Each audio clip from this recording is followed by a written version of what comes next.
This is the first All-American victor at the Le Mans race, probably the most prestigious automobile race in the world. And it's an American-built and designed car, Ford, of course, and it was driven by an All-American team, A.J. Foyt and Dan Gurney.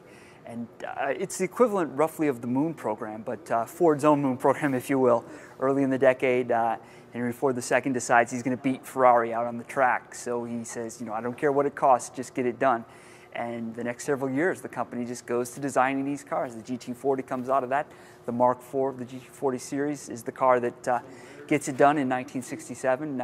They had a previous victory in 1966. So it's a great example of a race car being built, not just for brute power, brute strength like some of the early race cars, but this is really scientifically tested. They're testing this car in wind tunnels at the Research Center here in Dearborn.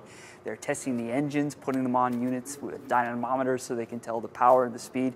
They run them for 24 hours straight, and they put them in, run them again for 24 hours straight. So it's just a great story, and it's the bottom line is, Henry II wanted to win that race, whatever it took, and they did it.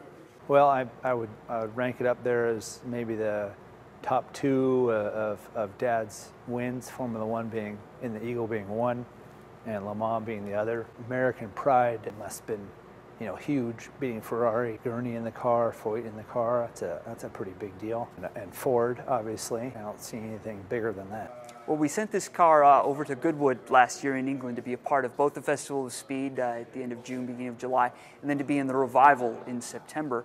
And during transport, the car was damaged. Fortunately, a lot of the damage isn't readily apparent. It's a lot of smaller details, but it's a serious problem that has to be corrected. We're grateful that we're able to get Dan Gurney's All-American Racers to do the work. There's really no one better to do this thing. So, well, there are two different things that go on in terms of historic automobiles. There's conservation versus restoration. Restoration often is when you're taking a car, it could be in any sort of condition. It might just be a rusted out hulk. It could be in a reasonably good condition, but you're trying to make that car look as new as possible. And that's what a lot of private collectors do, and it's certainly their right to do it. It's their car. And you end up with a car that looks showroom new. In some cases, they almost look better than they would have looked in the showrooms.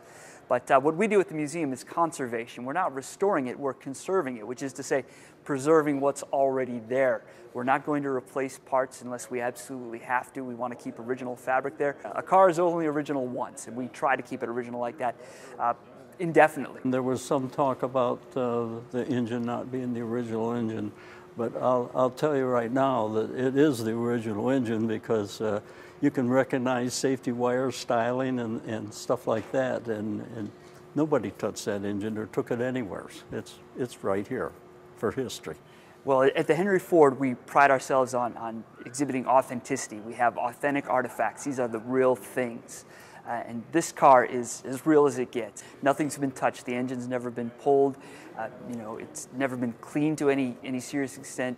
There's still, I'm sure, some grime in there from the track. So to take the car and then to now restore it by taking it apart, replacing parts would be totally against our philosophy.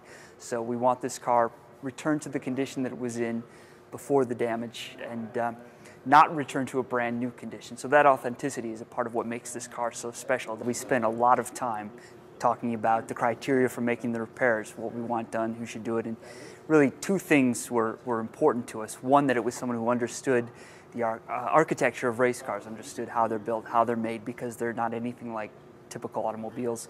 Also, we needed someone that understood that this is a museum piece. We're not looking to restore this car. We don't want it to look brand new. This car is in the same condition it was in when it came off the track at Le Mans in '67. So we want to keep every original scratch and defect that it incurred during that race. So when we talked to All-American Racers, they immediately understood it. And of course, there's the connection there. This is Dan Gurney's company. He's the man who drove this car at Le Mans. So we knew that they could get the job done. We're extremely comfortable with them and extremely happy to be able to work with them and get this car repaired. No, I think it means the world to him. He's very excited to have it there.